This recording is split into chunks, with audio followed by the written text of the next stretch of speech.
¿Qué pasaría si te dijera que en México existieron monstruos reales, que caminaron entre la gente normal, que saludaban a sus vecinos, que iban al mercado, que tenían familia, y que al mismo tiempo eran responsables de algunas de las masacres más perturbadoras que se hayan registrado en la historia del crimen? No estamos hablando de carteles. No estamos hablando de guerras por territorio. Estamos hablando de algo mucho más oscuro, mucho más frío y mucho más difícil de entender: asesinos en serie. Personas que mataron no por dinero, no por órdenes, sino por placer, por compulsión, por una mente rota que encontró en el asesinato su única forma de sentirse vivo. En este video vas a conocer los 10 asesinos en serie más buscados, más temidos y más perturbadores de la historia de México. Sus historias van a hacerte cuestionar cuánto conocemos realmente a las personas que nos rodean. Porque todos ellos, sin excepción, tenían una cara normal, y una segunda cara que nadie vio venir. Quédate hasta el final, porque el número 1 de esta lista es tan perturbador que muchos medios se negaron a publicar los detalles completos. Y antes de empezar, si eres nuevo en el canal, suscríbete ahora mismo y activa la campanita. Publicamos historias que la televisión no se atreve a contar. Número 10. Francisco Guerrero Pérez. El Chalequero. Vamos a comenzar este viaje al infierno en el siglo XIX. Sí, los asesinos en serie en México no son un fenómeno moderno. Francisco Guerrero Pérez, conocido como el Chalequero, fue el primer asesino en serie documentado del país. Operó en las calles de la Ciudad de México durante la época del Porfiriato. Su método era simple y brutal: atacaba a prostitutas en las orillas del río Consulado, las degollaba y las abandonaba entre los matorrales. Era un hombre conocido en su barrio, trabajaba como zapatero, y nadie sospechaba nada de él. Durante años, la policía buscó a un fantasma. Los cuerpos aparecían, pero el asesino desaparecía. Fue finalmente capturado, juzgado y ejecutado por sus crímenes.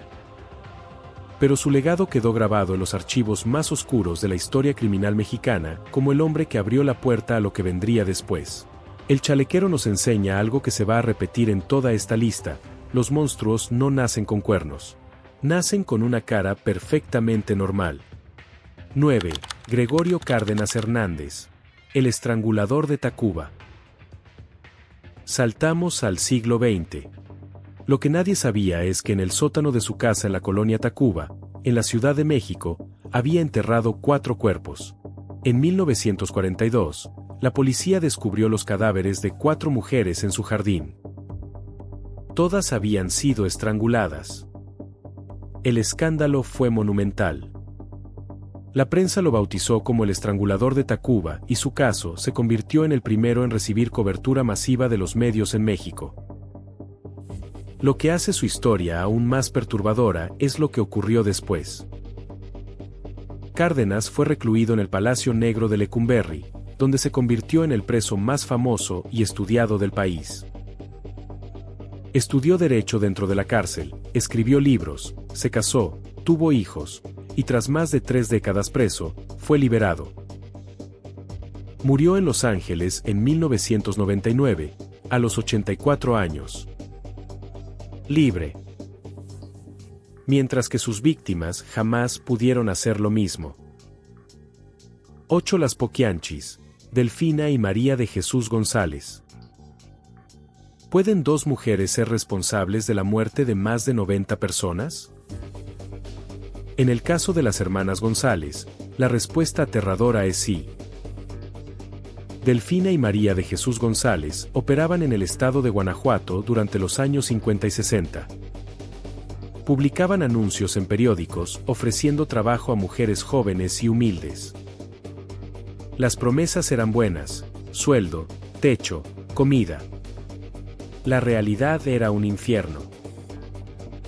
Una vez que las mujeres llegaban a su rancho en San Francisco del Rincón, eran esclavizadas en un burdel clandestino. Las que se resistían, las que enfermaban, las que ya no eran útiles, desaparecían. La policía encontró fosas con los restos de decenas de mujeres, hombres y hasta bebés recién nacidos. El número oficial de víctimas confirmadas fue de 91 personas. 91. Fueron sentenciadas a 40 años de prisión. Las Poquianchis siguen siendo, hasta hoy, el caso de asesinato en serie más numeroso documentado en México. Un caso que demuestra que el mal no tiene género. Y que la crueldad puede sonreírte con la cara de una señora amable. Oye, antes de continuar con los casos más perturbadores de esta lista, necesito pedirte un favor. Si este video te está pareciendo interesante, dale like ahora mismo. Ese pequeño gesto ayuda al canal a llegar a más personas y nos permite seguir investigando y produciendo contenido como este. Ahora sí, continuemos. 7. Adolfo de Jesús Constanzo, el padrino. Este caso es diferente a todos los demás, porque Adolfo de Jesús Constanzo no solo era un asesino.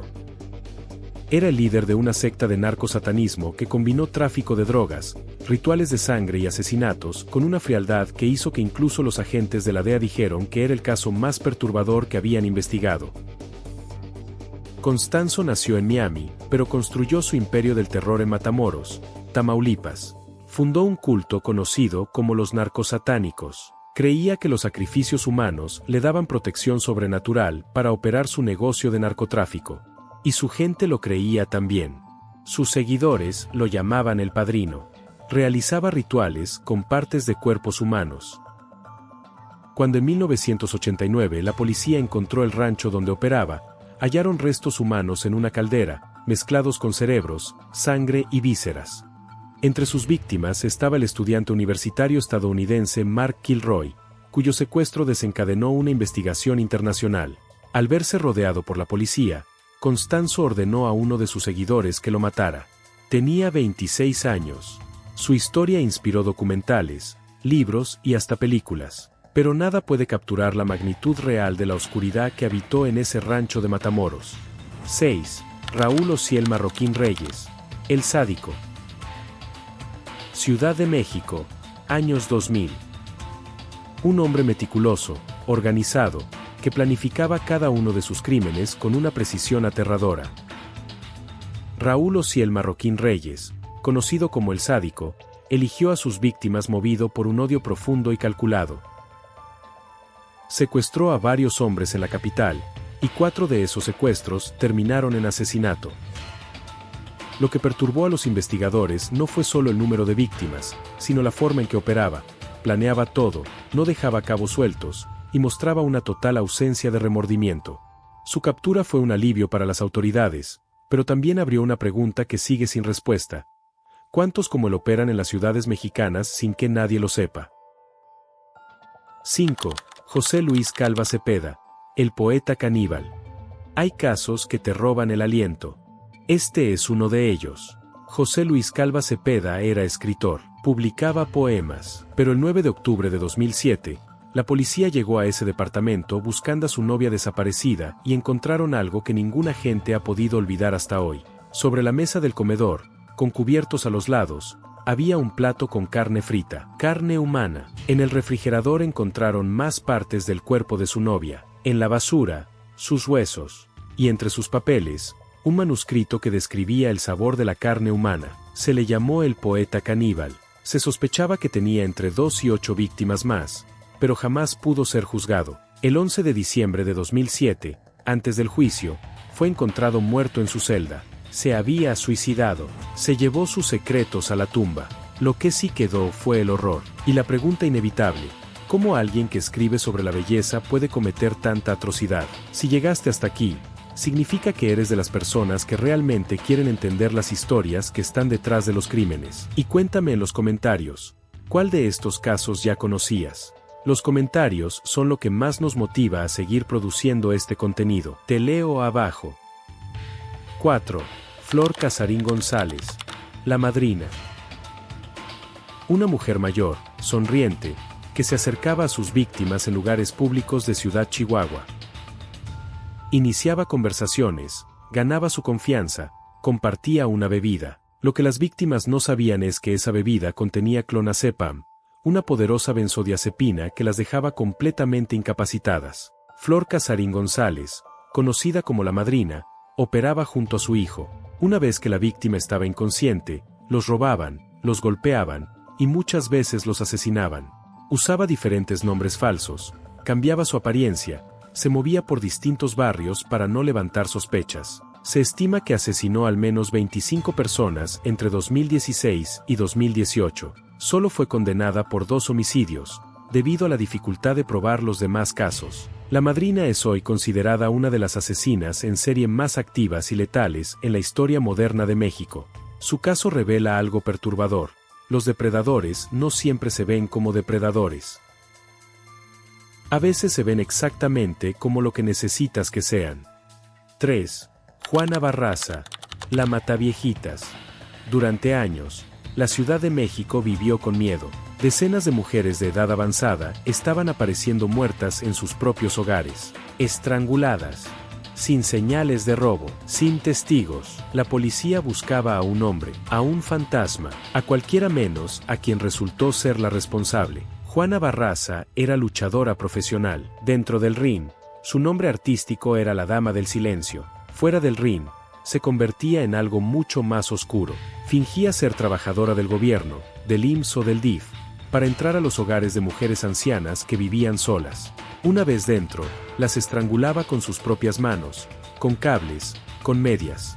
No robaba, no pedía nada.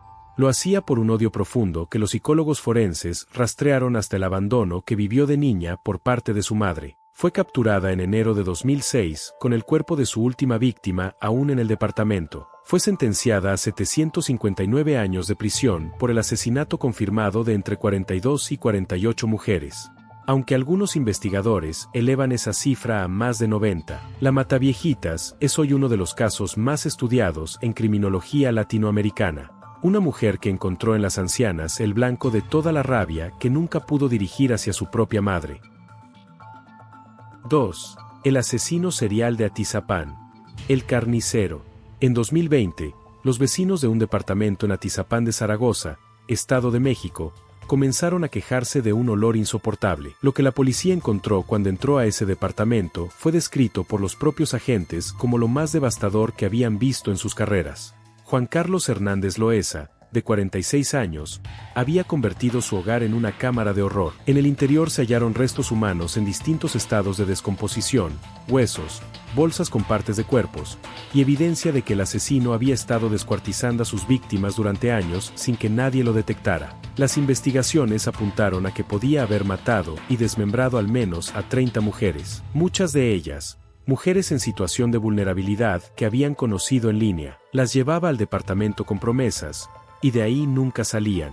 No por su número de víctimas, sino por la absoluta normalidad con la que este hombre convivía con sus vecinos, recogía su correspondencia y saludaba al portero, mientras su departamento guardaba el horror más absoluto.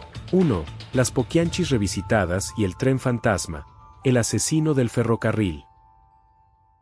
Para el número 1 de esta lista elegimos un caso que muchos no conocen, pero que en su momento sacudió a México y a Estados Unidos al mismo tiempo. Ángel Maturino Reséndiz, conocido en los medios internacionales como The Railroad Killer, el asesino del ferrocarril. Maturino Reséndiz era un migrante mexicano que cruzaba de manera ilegal entre México y Estados Unidos utilizando las vías del ferrocarril. Se movía sin dejar rastro, sin domicilio fijo, sin patrón predecible. Llegaba a una ciudad, descendía del tren, buscaba una casa cercana a las vías, y atacaba. Sus víctimas eran completamente aleatorias. Médicos, ancianas, familias enteras. Los mataba con lo que encontraba: martillos, picos, hachas. El nivel de violencia era tan extremo que los forenses describían las escenas como algo que no había visto precedente en los archivos criminales de ambos países. El FBI lo colocó en su lista de los más buscados. Se le atribuyeron al menos 23 homicidios en Texas,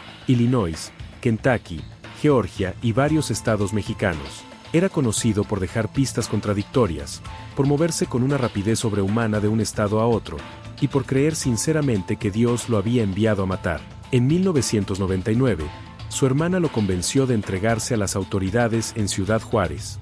Fue extraditado a Texas, juzgado, y ejecutado mediante inyección letal el 27 de junio de 2006. Sus últimas palabras fueron una petición de perdón a las familias de sus víctimas. El asesino del ferrocarril es el número 1 de esta lista no solo por su número de víctimas, sino por la forma en que operó, invisible, imprevisible, imposible de atrapar por años. Un fantasma que viajaba en tren y dejaba un rastro de sangre en 2 países. 10 casos. 10 monstruos. Cientos de víctimas. Familias destruidas.